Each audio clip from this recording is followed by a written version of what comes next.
प्रिय विद्यार्थियों, आज इस वीडियो लेक्चर में कंपैरेटिव पॉलिटिक्स का एक महत्वपूर्ण विषय है जिसका नाम है रिप्रेजेंटेशन या प्रतिनिधित्व। जब हम लोग रिप्रेजेंटेशन के बारे में बात करते हैं तो सबसे पहला हमारा विचार आता है कि आज के आधुनिक लोकतंत्र में किस प्रकार से व्यक्ति और समाज के बीच में या किस प्रकार से व्यक्ति और सरकार के बीच में संबंध स्थापित होना चाहिए। व्यक्ति और सरकार के मध्य संबंधों का संचालन या समन्वयीकरण किस प्रकार से होना चाहिए। So the issue of representation is very important. In today's time, when we are living in an era of democracy in the 21st century, then the issue of representation has assumed a lot of importance. What should be the type of relationship that should govern the government and the common people? What should be the mode of interaction between the government and the people? This pertains to the issue of representation. इसलिए प्रतिनिधित्व का महत्व मूल रूप से सरकार और सामान्य जनता के मध्य किस प्रकार से प्रतिक्रिया किया जाए, किस प्रकार से संवाद किया जाए, किस प्रकार से संबंधों का नियमन या संचालन किया जाए, ये सारा विषय प्रतिनिधित्व के संदर्भ में या प्रतिनिधि जो जनता का प्रतिनिधि होता है उसके द्वारा जो प्रतिनिधित्व किया जाता है, ये सारा विषय उसके अंतर्गत आता है। अब देखिए, आज के समय में तो सभी सरकारें, ऑल पॉलिटिकल सिस्टम्स, सारी राजनीतिक व्यवस्थाएं इस बात का दावा करती हैं, इस बात को क्लेम करती हैं कि that we are working according to the will of the people. सारी राजनीतिक व्यवस्थाएं, सारी सरकारें, सारी शासन व्यवस्थाएं दुनिया भर में, चाहे वो साम्यवादी सरकार हो, चाहे समाजवादी सरकार हो, चाहे वो अधिनायकवादी सरकार हो, चाहे किसी भी अन्य प्रकार की सरकार हो, लोकतांत्रिक सरकार तो कहती है। All shades of political systems, all shades of governments, today they claim that they are working in the interest of the people. They are working according to the general will of the people. And these claims come from the various types of political systems or governments, whether it is practiced by the socialist governments, whether it is the communism, whether it is a dictatorial government, or even whether it is a monarchical government as we find generally in the Gulf countries. तो जो रूसों ने एक समय कहा था कि that the representatives of the political system, they are supposed to represent the general will of the people. ये तो उसने 18वीं शताब्दी में कहा था, लेकिन आज के समय में, उसने तो लोकतंत्र के संदर्भ में कहा था, लेकिन आज के समय में तो चाहे लोकतांत्रिक सरकार हो चाहे गैर लोकतांत्रिक सरकार हो, सारी सरकारें, सारी राजनीतिक व्यवस्थाएं अपने आप को जनता की समान इच्छा का प्रतिनिधित्व करने के संदर्भ में बताते हैं। अब देखिए, इसी बात को लॉर्ड एक्टन, एक बहुत प्रसिद्ध विचारक है, लॉर्ड एक्टन, इंग्लैंड का विद्वान है, उसने कहा कि that the issue of representation is perhaps the most vital invention of our modern times.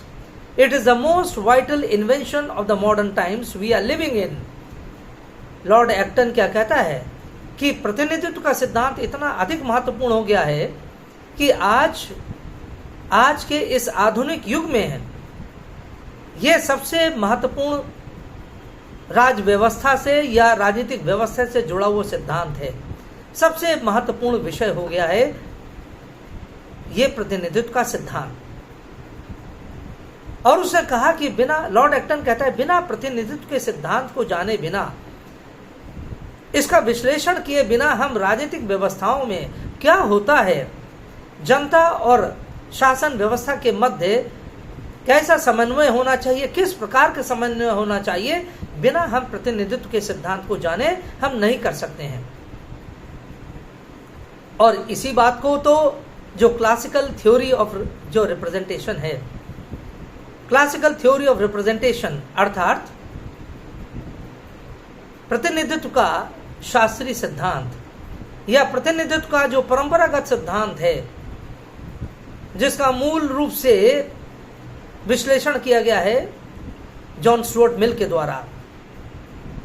Reflections on the representative government, reflections on the representative government 1861 की किताब है। It is a book by John Stuart Mill which is entitled as Reflections on the Representative Government, written in 1861। और उस किताब में इस बात को जॉन स्टुअर्ट मिल ने हाईलाइट किया है कि जब हम बात करते हैं about representation, he says representation is a mechanism of legitimate authority. John Stuart Mill says, John Stuart Mill, who is an important advocate of classical theory of representation, he says that representation is a mechanism through which a legitimate authority is established. And a legitimate authority is one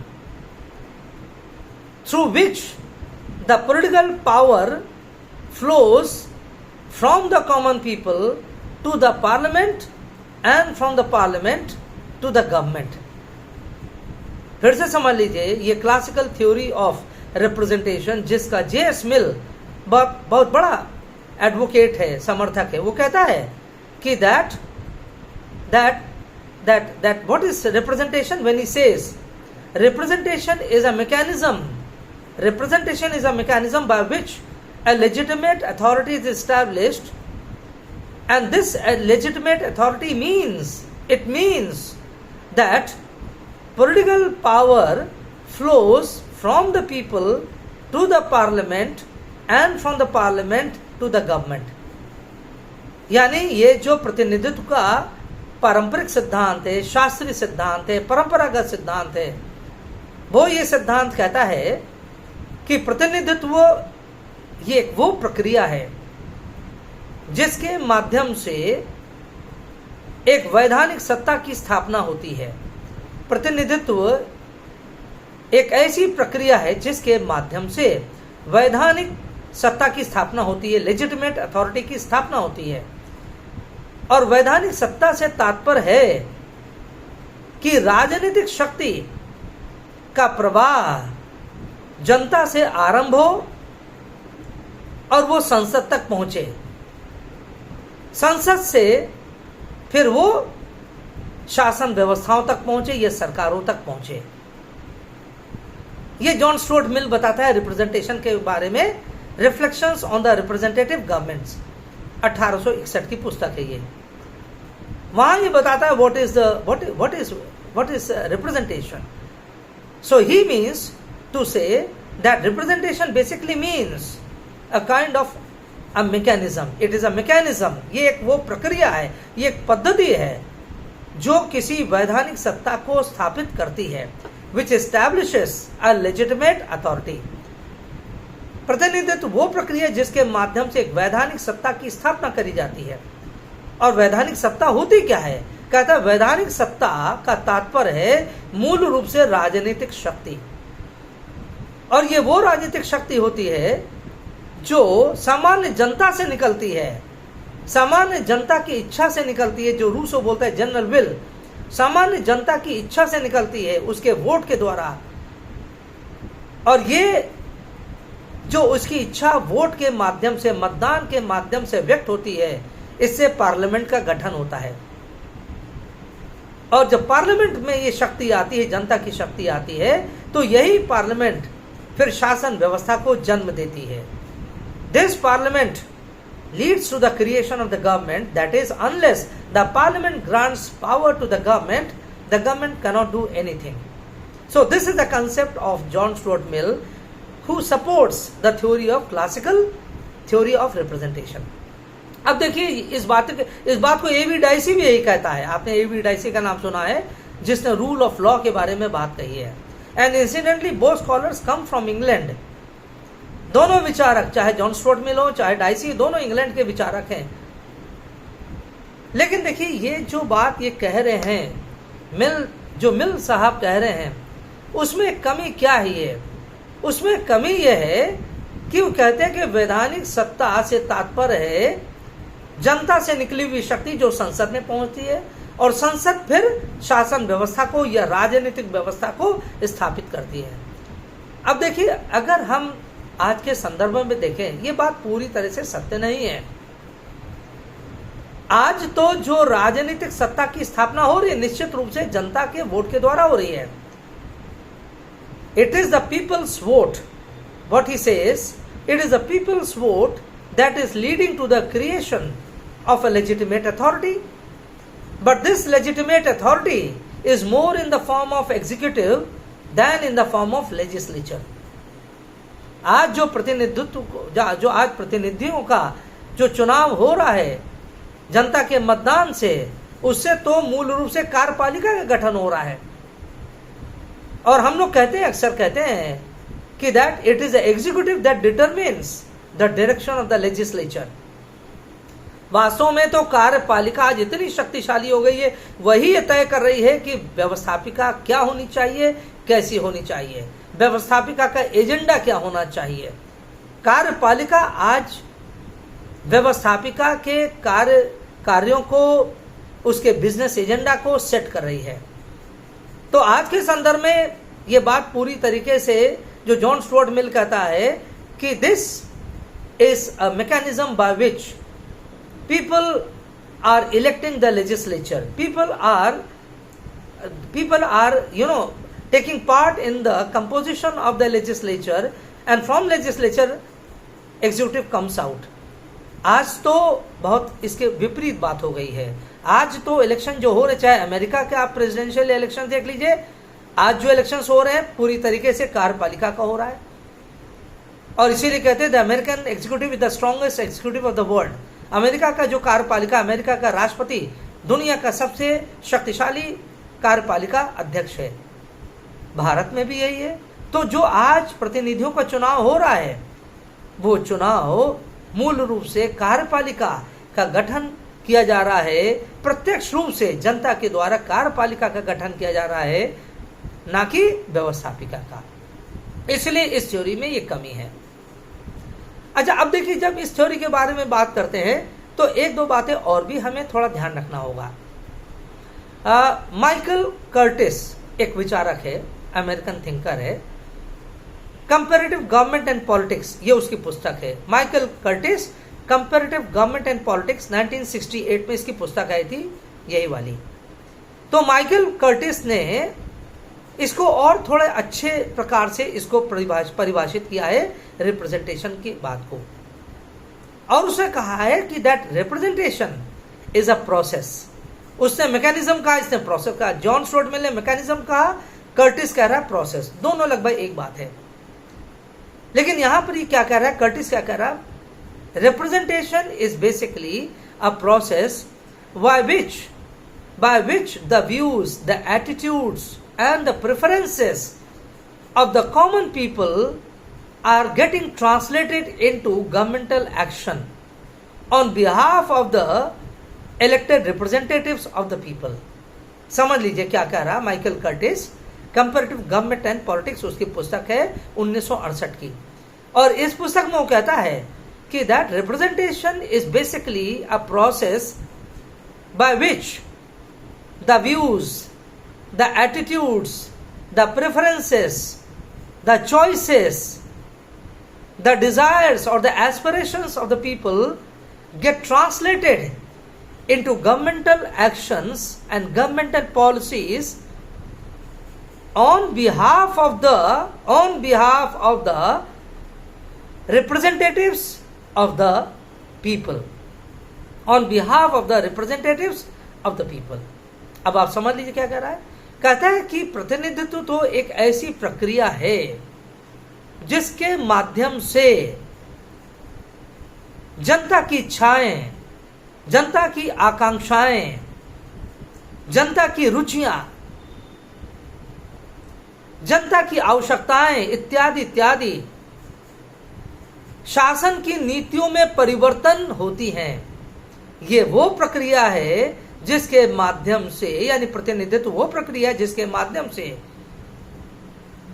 जनता की इच्छाएं, उनकी रुचियां, उनकी आवश्यकताएं, उनकी महत्वाकांक्षाएं इत्यादि ये ठोस शासकीय नीतियों में परिवर्तित होती हैं, ये ठोस राजनीतिक निर्णयों में परिवर्तित किए जाते हैं। They are translated into governmental actions and policies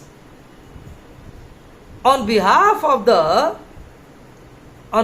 of the representatives of the people. यानी जो जनता के चुने हुए प्रतिनिधि होते हैं उनके द्वारा। जनता स्वयं नहीं करती है। आज की तो इतनी बड़ी जनसंख्या, करोड़ों में जनता होती है कि वो जनता स्वयं भाग नहीं ले सकती नीति निर्माण में या शासन के कार्यों में, बल्कि जनता के प्रतिनिधि, अब चाहे वो चुने हुए हों चाहे अप्रत्यक्ष रूप से हों, वेदर दे आर डायरेक्टली और इनडायरेक्टली इलेक्टेड, जनता के जो प्रतिनिधि होते हैं उन प्रतिनिधियों के द्वारा जनता के बिहाफ पर उनकी इच्छाओं का, उनकी रुचियों का ट्रांसलेशन किया जाता है, कन्वर्जन किया जाता है शासकीय निर्णयों में और नीतियों में। यानी सरल शब्दों में समझ लीजिए कि प्रतिनिधित्व ये वो व्यवस्था है, ये वो प्रक्रिया जिसके माध्यम से उसके चुने हुए प्रतिनिधि शासकीय कार्यों में हिस्सा लेते हैं, राजनीतिक व्यवस्था में हिस्सा लेते हैं और उनकी इच्छाओं को वास्तविक राजनीतिक निर्णयों में परिवर्तित करते हैं, वास्तविक राजनीतिक नीतियों में परिवर्तित करते हैं, उनको लागू करते हैं। This is representation according to Michael Curtis. तो इसलिए ये आज की परिभाषा है, 1968 की परिभाषा, ज्यादा पुरानी नहीं है और ये आज के समय के अधिक अनुकूल माना जाता है। तो ये माइकल कर्टिस का ये महत्वपूर्ण ये मानना है। सैमुअल बियर एक और अमेरिकन थिंकर है। Samuel Beer, BEER, Samuel Beer की पुस्तक है comparative legislative behaviour. Samuel Beer की पुस्तक है कंपैरेटिव लेजिस्लेटिव बिहेवियर और ये पुस्तक आई थी, थोड़ा पुरानी हो गई, 1930 की, 1930 की। और इस पुस्तक में वो ये इस बात को बताने का प्रयास करते हैं कि रिप्रेजेंटेशन को लेकर अलग अलग विचार क्या है, अलग अलग अवधारणाएं क्या है। अच्छा, अब देखिए, जब सैमुअल बियर अपनी बात करते हैं तो 2-3 प्रकार की बातें वो बताते हैं कि प्रतिनिधित्व को किन किन रूपों में देखा गया है और इसके आधार पर ही थ्योरीज का निर्माण होता है। एक तो बताते हैं traditional conservative view of representation. Samuel Beer की पुस्तक है कंपैरेटिव लेजिस्लेटिव बिहेवियर, 1930 की किताब थी और इस पुस्तक में बता रहे हैं वो कि प्रतिनिधित्व को किन किन रूपों में परिभाषित किया गया है, किन किन दृष्टिकोणों से देखा गया है। और वो बताते हैं ट्रेडिशनल कंजर्वेटिव व्यू, एक पहला व्यू ये है। कहते हैं कि ये जो दृष्टिकोण है, जैसा नाम ही बता रहा है, ट्रेडिशनल कंजर्वेटिव, परंपरागत रूढ़िवादी दृष्टिकोण, प्रतिनिधित्व का परंपरावादी रूढ़िवादी दृष्टिकोण। अब जैसे नाम ही बता रहा है कि अर्थात प्रतिनिधित्व किस चीज का होना चाहिए, अर्थात समाज में उन चीजों का प्रतिनिधित्व होना चाहिए। यानी जो चुने हुए प्रतिनिधि हैं उनको इस प्रकार से प्रतिनिधित्व करना चाहिए कि समाज में स्थिरता बनी रहे, समाज में एक निरंतरता बनी रहे, समाज में एक ऑर्डर बना रहे, एक व्यवस्था बनी रहे। प्रतिनिधित्व का तात्पर्य यह नहीं है, यह प्रतिनिधि का तात्पर्य यह नहीं है कि आप शासन के विरोध में या राजनीतिक व्यवस्था के विरोध में आंदोलन खड़े करें, जुलूस निकालें, सरकार की खुली आलोचना करें। This is not the task of the representative according to the traditional conservative view. नाम ही बता रहा, देखिए ट्रेडिशन, यानी आप परंपरा से जुड़े रहिए, परंपरा से जैसी शासन व्यवस्था चली आ रही है उसी तरह से इसको चलाए रखिए। यानी परंपरा से क्या था, मोनार्की थी, राजशाही थी, तो आप मोरलेस इस राजशाही को चलाते रहिए, ज्यादा इसमें उथल पुथल करने की आवश्यकता नहीं है। कंजर्वेटिव व्यू यानी रूढ़िवादी, जो अरिस्टोटल कहता है some men are born to rule others to be ruled. कुछ व्यक्ति शासन करने के लिए उत्पन्न होते हैं और अधिकांश व्यक्ति शासित होने के लिए उत्पन्न होते हैं। Some men are born to rule others to be ruled. तो अर्थात ये तात्पर्य वही है, जो व्यक्ति शासन कर रहा है उसको शासन करने दीजिए, यही कंजर्वेटिव व्यू। ज्यादा उसमें क्रांति या विद्रोह की भावना को ना भड़काइए। इसलिए इसको कहा गया ट्रेडिशनल कंजर्वेटिव व्यू। अब देखिए इसी से मिलती जुलती एक और दूसरी थ्योरी जो कही गई है, थ्योरी ये सैमुअल बियर की ये जो बात है, सैमुअल बियर का दूसरा दृष्टिकोण उसके अनुसार क्या है, the aristocratic view of representation, the aristocratic view of representation, यानी प्रतिनिधित्व का कुलीन तंत्रीय सिद्धांत, प्रतिनिधित्व का कुलीन तंत्रीय सिद्धांत। और यह सिद्धांत वो है जो ये मानता है कि प्रतिनिधित्व उसी के द्वारा किया जा सकता है जो कुलीन वर्गीय हो, जो कुलीन तंत्रीय हो, जो जानता हो कुछ शासन व्यवस्था होती क्या है, जो राजनीतिक व्यवस्था में जिसके पास कुछ ज्ञान है, अर्थात वो ज्ञान कुछ ही लोग पास होगा। जैसे जॉन स्टुअर्ट मिल कहता है कि that representation could be possible only through two kinds of people, प्रतिनिधित्व तो केवल दो प्रकार के लोगों से ही संभव हो सकता है। एक तो वो जो पढ़े लिखे लोग हैं, the educated class, number one, and number two those people who have sum property. एक व्यक्ति हो जो कुछ पढ़ा लिखा हो, आधारभूत ज्ञान हो, उसको विद्वान हो, और दूसरा वो जिसके पास संपत्ति है। ये दोनों ही लोग जिम्मेदार होते हैं, वो मानता है। These two kinds of people are only, he says, responsible. They can understand the problems. They can understand the problems of the society. They can understand the problems of the state. और इसी कहा गया aristocratic view. और अगर आपको याद हो, जब आप पढ़ते हैं ऑन रिप्रेजेंटेशन, जिसको शॉर्ट में कहा गया है reflections on the representative government, जो मिल की पुस्तक 1861 की, उसको शॉर्ट में कहा गया है ऑन रिफ्लेक्शंस। तो रिफ्लेक्शंस में वो कहता है प्लूरल वोटिंग के बारे में, वेटेड वोटिंग, यानी एक वोट तो सबको मिलना चाहिए। रिप्रेजेंटेशन के बारे में बात कर रहा है, डेमोक्रेसी के बारे में, सबको एक वोट न्यूनतम मिलना चाहिए, लेकिन कुछ व्यक्तियों को एक से अधिक वोट मिलना चाहिए। और क्यों? क्योंकि वो व्यक्ति जो ज्यादा पढ़े लिखे हैं, जो ज्यादा समझदार हैं, या जिनके पास संपत्ति है, उनको एक से अधिक वोट मिलना चाहिए, जिससे राजनीतिक सत्ता गंभीर लोगों के हाथ में हो। और इन्हीं गंभीर लोगों को, यानी जिसके पास प्रॉपर्टी है, जिसके पास एजुकेशनल क्वालिफिकेशन है, इसी को माना वो कुलीन तंत्र है। इसी को कहते हैं अरिस्टोक्रेटिक व्यू ऑफ रिप्रेजेंटेशन। सबके लिए नहीं रिप्रेजेंटेशन है, वोट तो चलिए सब दे देंगे, लेकिन रिप्रेजेंटेशन सब लोग नहीं कर सकते हैं, इसका मानना है। अच्छा, अब तीसरा दृष्टिकोण वो बताता है Samuel Beer, the liberal view of representation. The liberal view of representation अर्थात प्रतिनिधित्व का उदारवादी दृष्टिकोण, प्रतिनिधित्व का उदारवादी दृष्टिकोण। और देखिए इस उदारवादी दृष्टिकोण में वो इस बात का पर महत्व दे रहा है कि that representation should lead to the creation of an assembly. It should lead to the creation of a parliament. Representatives can only work smoothly only in a parliamentary assembly. अर्थात जो प्रतिनिधि है उसका मूल स्थान कहाँ है? संसद में है।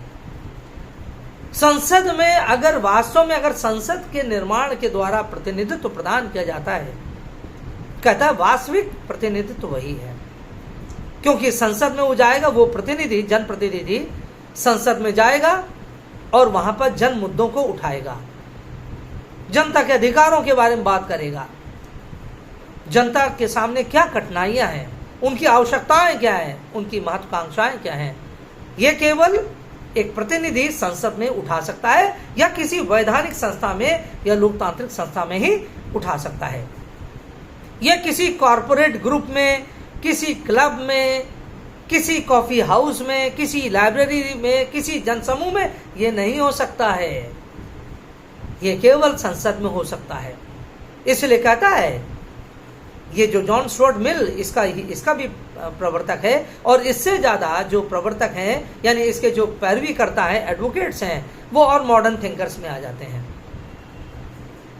है ना। उसमें और जैसे जॉन स्टुअर्ट मिल भी उसमें जर्मी बेंथम आ जाता है, उसमें हैरोल्ड लास्की आता है, बहुत बड़ा नाम है। इसी तरह से और जितने भी जोसेफ शुम्पीटर हैं, जोसेफ ला पोलम्बारा हैं, ये सारे जो विचारक हैं आधुनिक राजनीतिक व्यवस्था के बारे में बोलने वाले, ये सब लोग लिबरल व्यू ऑफ रिप्रेजेंटेशन के बारे में बात करते हैं और इस बात को ये बार बार ये एम्फसाइज करते हैं कि जो एक प्रतिनिधि होगा वो कैसे संसद का निर्माण करेगा या संसद में कैसे पहुंचेगा। It is only through the voting right, it is only through the franchise. केवल जब मताधिकार उसके पास होगा, जनता जब उसे चुनेगी, तभी वो संसद जा पाएगा, तभी वो जनता के विचारों को, उनकी मांगों को उठा पाएगा। लेकिन अगर प्रतिनिधि राजा के द्वारा मनोनीत किया जा रहा है, किसी सभा के द्वारा मनोनीत किया जा रहा है, तब दैट इज नो रिप्रेजेंटेशन, फिर उसको प्रतिनिधित्व नहीं मानेगा। ये उदारवादी दृष्टिकोण। तो ये इसका महत्व उदारवादी दृष्टिकोण का। अगला जो व्यू पॉइंट है सैमुअल बियर का, वो कहता है एक रेडिकल व्यू है। There is a radical view of representation. अब देखिए जो रेडिकल व्यू है, इस रेडिकल व्यू में यानी अतिवादी दृष्टिकोण, अतिवादी दृष्टिकोण। अब देखिए अतिवादी दृष्टिकोण क्या है, ये रूसो के नाम से जुड़ा हुआ है, जो अभी हमने शुरू में कहा था general will, the idea of the general will. अब Rousseau was an advocate of the theory of general will, और रूसो ने कहा it is only the general will that can bind the whole society together. ये लोगों की केवल सामान्य इच्छा ही है जो पूरे समाज को एक सूत्र में बांध सकती है, पूरे समाज को एक बंधन में बांध सकती है, एक सूत्र में बांध सकती है। इसी तरह से रेडिकल थ्योरी भी ये माना जाता है। रेडिकल थ्योरी ये इस बारे में विश्वास करती है कि जो रिप्रेजेंटेशन होता है that is only possible through direct election, direct participation in the law making. अर्थात जनता को तभी सही प्रतिनिधि माना जाएगा जब वो प्रत्यक्ष रूप से अपनी भावनाएं व्यक्त कर रही है और उस भावनाओं को कानून का स्वरूप दिया जा रहा है। यानी यहां पर बात हो रही है डायरेक्ट डेमोक्रेसी की, जो स्विट्जरलैंड में अभी भी कुछ कुछ रूपों में प्रचलित है। What happens in direct democracy? In direct democracy, as happens in Switzerland, a representative, or who is a representative? The people themselves, they are the representatives. एक आम जनता स्वयं अपना प्रतिनिधित्व करती है। जहां व्यक्ति अपना प्रतिनिधित्व स्वयं करते हैं, वो एक सभा में आते हैं, वो किसी संसद में आते हैं, किसी टाउन हॉल में आते हैं, वहां पर अपने से संबंधित नीतियां बनाते हैं, कार्यक्रम बनाते हैं और कानूनों को भी बनाते हैं। इसे कहते हैं रेडिकल व्यू, क्योंकि वहां माना जाता है कि रेडिकल व्यू ये मानता है, रूसो का ये मानता व्यू कि indirect representation is a false, indirect representation is false, it is a myth. अप्रत्यक्ष प्रतिनिधित्व तो कोई प्रतिनिधित्व नहीं है, यह तो मात्र एक मिथ्या है, केवल एक छलावा है, केवल एक भ्रम है। इसलिए मानते हैं ये रेडिकल व्यू। अगर आप जनता को प्रत्यक्ष रूप से हिस्सेदारी दे रहे हैं, वोट डालने में नहीं, कानून बनाने में, नीतियां निर्माण करने में, तभी वो क्या है, जनता की सामान्य इच्छा सामने आ सकती है। और इसीलिए इसको कहा गया है रेडिकल व्यू, अतिवादी दृष्टिकोण। क्योंकि ये अतिवादी है, ऐसा नहीं असंभव है, लेकिन आज के संदर्भ में जहाँ करोड़ों की जनसंख्या है, वहां कहाँ ये इतना सरलता से काम हो सकता है। इसलिए तो आजकल यानी आधुनिक समय में प्रतिनिधित्व का, प्रत्यक्ष लोकतंत्र का सिद्धांत लगभग समाप्त हो चुका है ना। अब इसका कोई स्थान नहीं रह गया आज की राजनीतिक व्यवस्थाओं के इतिहास में या सिद्धांतों में। और एक और जो सिद्धांत है जिसे हम कहते हैं the modern socialist democratic view, the modern socialist democratic view है ना, ये जो सिद्धांत है इसको मॉडर्न कंजर्वेटिव व्यू के नाम से भी जाना जाता है। मॉडर्न कंजर्वेटिव या modern democratic socialist view of representation, modern conservative या modern democratic socialist view of representation, ये सैमुअल बियर की हम बात चल रही है अभी। तो ये जो विचारधारा दृष्टिकोण है, ये मानती है कि आज के संदर्भ में सही प्रतिनिधित्व तो केवल राजनीतिक दलों द्वारा हो सकता है। In today's time, the real representation can only be materialized through the political parties. और जो राजनीतिक दल जो कार्य करते हैं, इसे लिखा है मॉडर्न सोशलिस्ट या डेमोक्रेटिक, यानी जो समाजवादी मुद्दे हैं, लोकतांत्रिक मुद्दे हैं, ये सारे मुद्दे, ये सारे विषय केवल राजनीतिक दलों के माध्यम से उठाए जा सकते हैं। जो राजनीतिक दल जिस प्रकार का समस्या या मुद्दा उठाता है, उसी प्रकार के उसके प्रतिनिधि भी संसद में जाते हैं और वहां ये बात करते हैं। हर एक प्रतिनिधि अपने राजनीतिक दल के मैनिफेस्टो से या उद्घोषणा पत्र से जुड़ा हुआ है, बंधा हुआ है, उससे वो इतर नहीं जा सकता है। इसीलिए पॉलिटिकल पार्टीज का इसमें सैमुअल बियर ने माना जो आधुनिक लोकतंत्र का प्रतिनिधित्व का सिद्धांत है, वो एक तरह से कहता है मॉडर्न कंजर्वेटिव अर्थात आधुनिक रूढ़िवादी या आधुनिक समाजवादी सिद्धांत है। आधुनिक रूढ़िवादी या आधुनिक समाजवादी या आधुनिक लोकतांत्रिक विचारधारा संबंधी दृष्टिकोण। यानी राजनीतिक दल हर तरह के विचार उठाते हैं, हर तरह की बातें उठाते हैं, चाहे वो कंजर्वेटिव व्यू हो, चाहे सोशलिस्ट व्यू हो, चाहे वो डेमोक्रेटिक इश्यूज हो। तो राजनीतिक दल आज के समय में बियर का मानना हर तरह के मांगे, हर तरह के विषय उठाते हैं अपने प्रतिनिधियों के माध्यम से। तो यहाँ जो मूल फोकस है that is on the political parties. बिना राजनीतिक दलों के वर्तमान में जो प्रतिनिधित्व का सिद्धांत वो नहीं चल सकता है, और राजनीतिक दल ही विभिन्न प्रकार के मुद्दे उठाते हैं, चाहे वो रूढ़िवादी मुद्दे हों, चाहे समाजवादी हों, चाहे वो लोकतांत्रिक मुद्दे हों।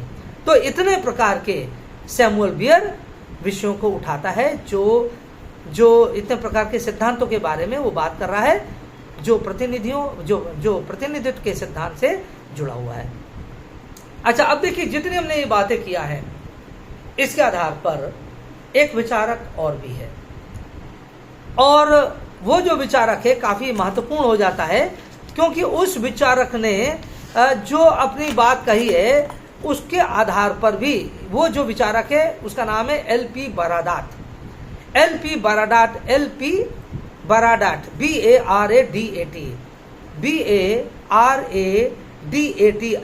बाराडाट है ना। इनकी जो पुस्तक है वो एक ऐसी है जिसका नाम है रिप्रेजेंटेटिव इंस्टीट्यूशंस। इनकी पुस्तक का नाम है सोशलिस्ट रिप्रेजेंटेटिव इंस्टीट्यूशंस। वहां से ये जो आया है, नहीं, इनकी पुस्तक का नाम है, जब करेक्शन कर लीजिए, ये सारे किताबों के नाम एकदम याद नहीं रहते हैं, इसलिए उसको सही नाम क्या है, बाराडाट की पुस्तक नाम है political ideologies their origins and impact. Political ideologies their origins and impact. और ये जो पुस्तक आई थी, ये पुस्तक थी 1979 की, 1979 की ये पुस्तक है। 1979 की ये पुस्तक है political ideologies their origins and impact.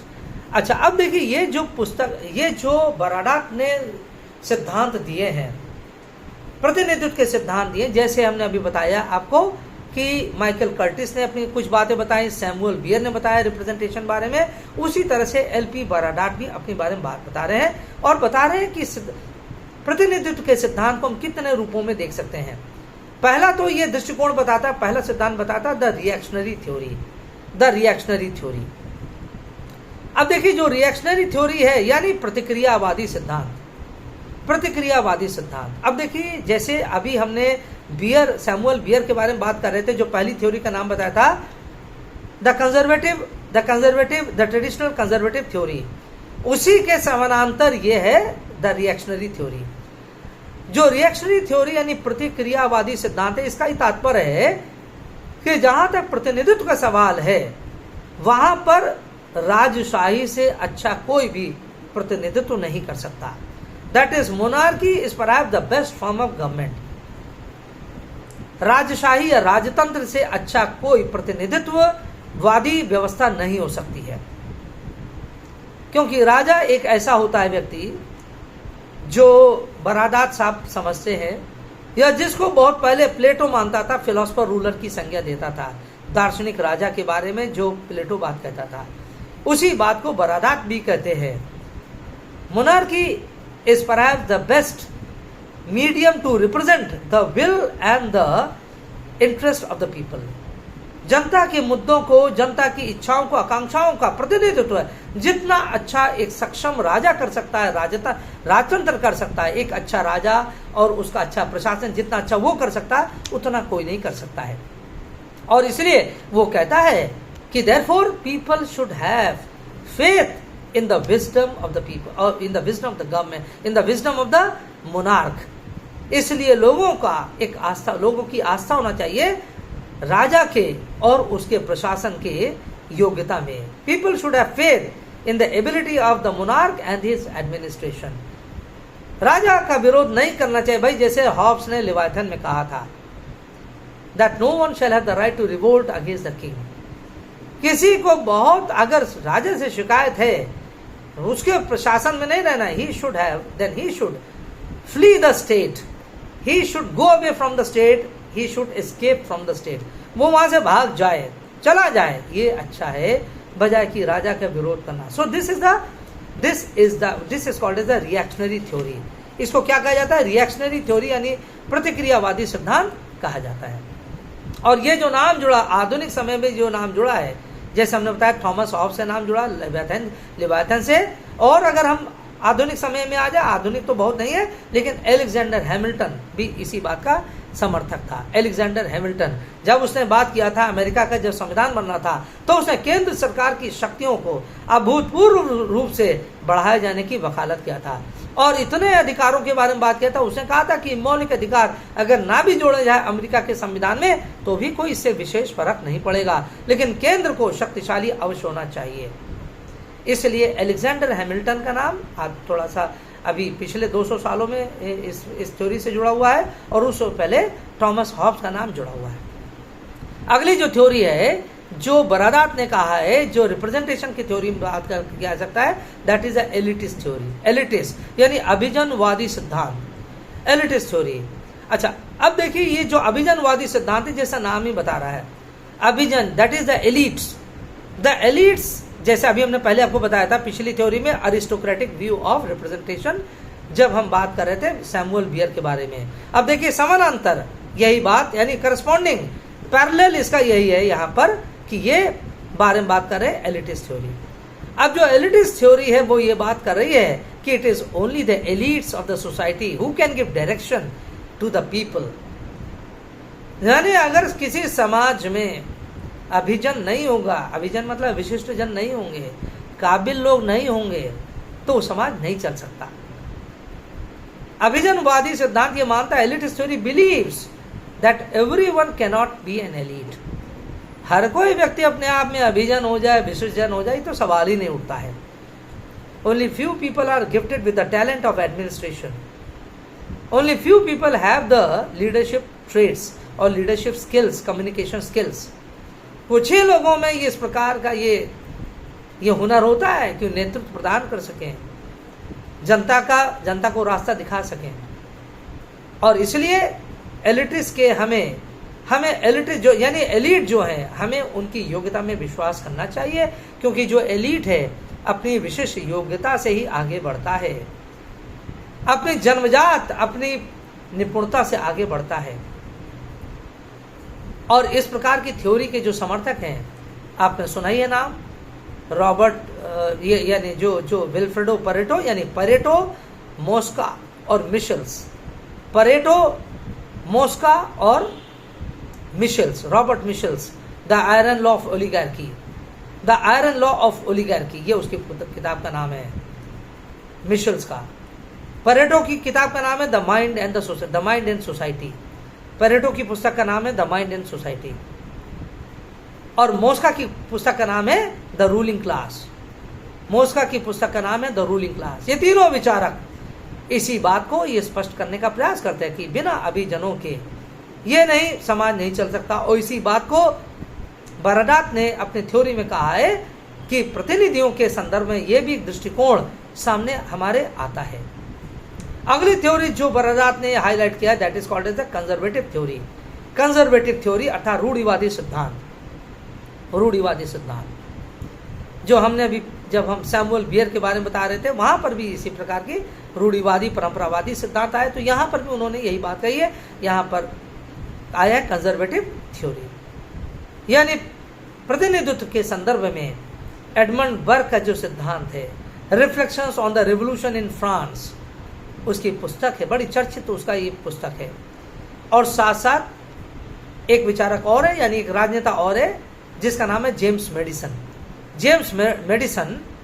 James medicine ये अमेरिका के संविधान का एक, इसको भी फाउंडिंग फादर कहा जाता है, संविधान निर्माताओं में इसका भी नाम गिना जाता है। और दोनों इसी बात के, यानी इस बात को लेकर इन लोग का विचार थे कि अर्थात कि जनता में हमें विश्वास हो, लेकिन अत्यधिक विश्वास करने की आवश्यकता नहीं है। हमें जनता के लिए एक सीमा तक बस सोचना चाहिए। जनता अगर विद्रोह करने पर उतारू है तो ये तो बहुत गलत है। जनता की जन भावनाओं से कोई शासन प्रशासन नहीं चलता। प्रतिनिधियों को जनता की सेंटिमेंट से, इमोशन से उसका तात्पर्य नहीं होना चाहिए।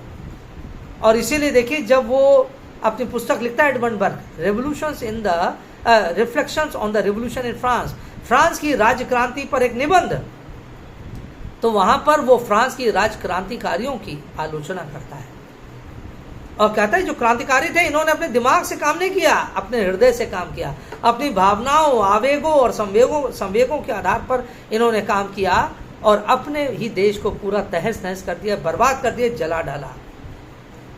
वो किस जनता के वो हिमायती थे? कौन सी जनता की? जब जनता के सारे उन्होंने जनता के जीवन को अस्त व्यस्त कर दिया, समाज को उन्होंने विध्वंस कर दिया, तो जनता के लिए वो कहाँ काम कर रहे थे? इसलिए वो कहते हैं कि जो कंजर्वेटिव थ्योरी है वहां पर प्रतिनिधि को अपना दायित्व निभाना चाहिए। उसका अपना एक सोचने की एक सामर्थ्य होती है, अपने सोचने की सामर्थ्य का उसको प्रयोग करना चाहिए। और अगर वो प्रतिनिधित्व ऐसा नहीं करता है तो यानी वो प्रतिनिधित्व का सिद्धांत फिर वो बेकार है। इसलिए ये लोग जो बात कर रहे हैं अबाउट कंजर्वेटिव थ्योरी, वहां पर जनता के हितों के बारे में बात तो करते हैं, यानी वो स्टैटिक थ्योरी नहीं है, जनता के बारे में सोचते हैं, जनता के अधिकार के बारे में भी सोचते हैं, लेकिन फिर वो उस स्तर तक नहीं जाते हैं कि जहां पर लोकतंत्र का सिद्धांत जहां से आरंभ होता है। और एक थ्योरी और जो बराडात कहता है, और वो है लिबरल थ्योरी यानी उदारवादी सिद्धांत, यानी प्रतिनिधित्व का उदारवादी सिद्धांत। अब देखिए, ये जो प्रतिनिधित्व का उदारवादी सिद्धांत है, यह सिद्धांत ये मानता है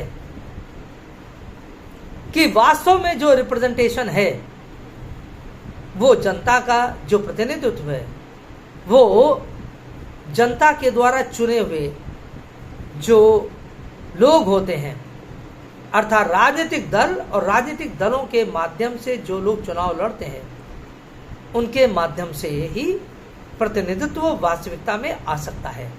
That the real representation can come only through the elected people, and these representatives are, they are made to contest elections through the political parties।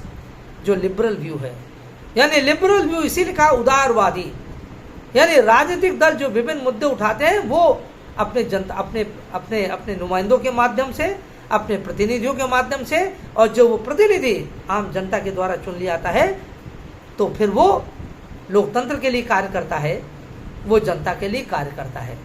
इसलिए जो लिबरल व्यू है, इसमें इसको जो आगे बढ़ाने के लिए जिन्होंने काम किया वो है जॉन लॉक और आधुनिक समय में थॉमस जेफरसन। जॉन लॉक और Thomas Jefferson, these are the two main actors during the last few centuries who spoke about the liberal view। और लॉक ने तो लिबरल व्यू के बारे में जब बात करता है, लिबरल व्यू क्यों? क्योंकि लिबरल इसलिए कहा जाता है, उदारवाद इसलिए कहा जाता है, उदारवादी दृष्टिकोण, क्योंकि यह दृष्टिकोण जनता को, आम जनता को राशनल बताता है। The common people, the common individuals, they are rational creatures, they are rational creatures. ये बुद्धिजीवी है। एक आम इंसान में भी बुद्धि होती है, केवल अभिजन में नहीं होती है, केवल एरिस्टोक्रेट्स में नहीं होती है, केवल मोनार्क्स में नहीं होती है, केवल किंग्स में नहीं होती है, केवल वॉर जनरल्स में नहीं होती है, बल्कि आम जनता में भी वो विद्वता, वो समझदारी होती है। आम जनता अपना भला समझ सकती है। Therefore it holds that the people are rational, that the people are thinking creatures, that the people have the capacity to take their own decisions. The only thing is that they should be brought to the forefront।